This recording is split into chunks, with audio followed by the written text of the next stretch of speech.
If I had a penny for every time my attitude towards life and motivation changed, life is like a never-ending cycle where it seems like one week everything is great and fantastic, everything's going your way, the sun smiles upon you, you're able to check off everything on your list, you feel super productive, and nothing can distract you. During those moments, you see yourself with the potential to be anyone, to be anything.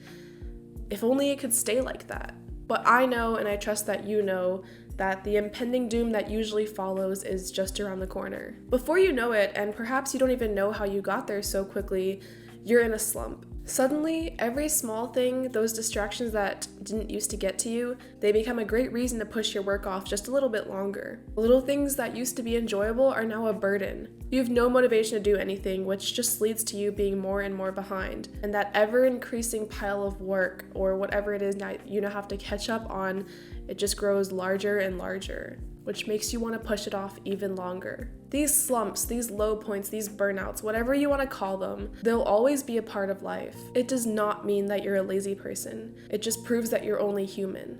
It gets exhausting to go through these never-ending cycles of ups and downs, of highs and lows. But what if we're able to decrease those downward trends and increase those upward ones? If we can be mentally prepared for when these low points happen, then we can be equipped for when they inevitably show up again. So the first step in moving out of a slump is to be grateful that you were able to get some of that rest. You, your mental state, your body, you probably needed it. So be grateful that you were able to get that rest. And then move on. Don't beat yourself up over it. Move on before that downward hill gets even steeper. So for this video, I'm going to share 3 concepts, ideas, steps, whatever it is, that really help me to get out of these slump situations.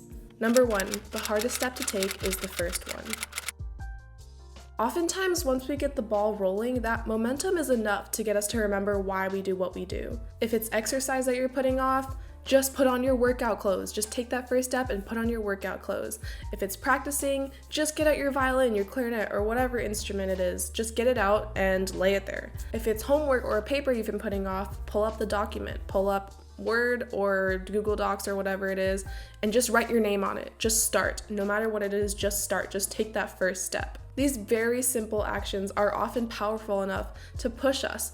They're that push that we need to get us back on our feet, to get us moving again in the right direction. How many times have you forced yourself to just put on those workout clothes and ended up having a great workout session? How many times have you just gotten out your instrument and above all odds, you were able to have an amazing practice session and time with your instrument? How many times has that dreaded first step been not that bad and actually led to a great productive session of whatever you needed to do? So the first step is the hardest one, but the most important step to take. Number 2, give yourself anything small to look forward to.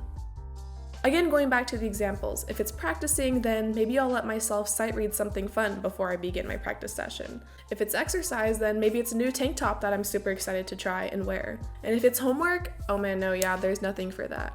Just kidding. Maybe it's a new pen of yours that you're really excited to use, or just your favorite pen in general that, I don't know, for me, there's this pen that I love, and if I get to use it, it's a great day.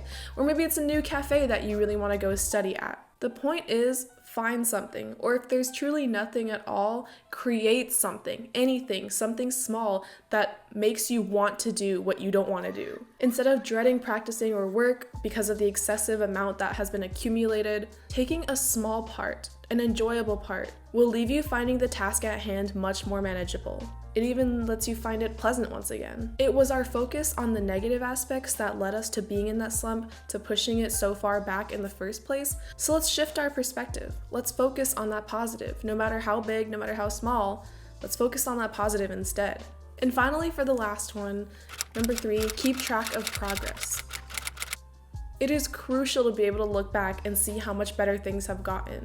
Start a journal or a log for the goal that you've set. Give yourself tasks that you're able to cross off on the daily. Break down those large goals into smaller, achievable ones to give you that sense of fulfillment. Because when we feel that sense of fulfillment, it will in turn fuel our sense of motivation for the next session, for the next goal. Being able to look back and see what you've accomplished and done, how things have changed for the better, because oftentimes we forget when we get carried away by life's everyday actions. It's super important to be able to look back and see and feel proud of yourself for the things that you've accomplished.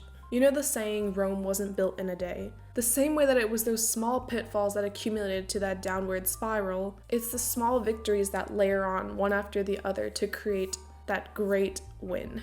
So if you do find yourself in this situation, I encourage you to take just one step. Choose one of the 3 things that I had mentioned and apply it to wherever you need the most help and motivation. Storms and valleys are a part of life, but so are rainbows and mountaintops. I know that these low points can feel so heavy and discouraging, but I want to end by saying if you do find yourself currently in this situation, in this slump, in this lack of motivation, this low point, then it only means that your rainbows and triumphs are next. You got this. We have so much to look forward to. And I hope that you enjoyed this video and that it helped you in some kind of way. Thank you again for watching, and I will see you in my next video.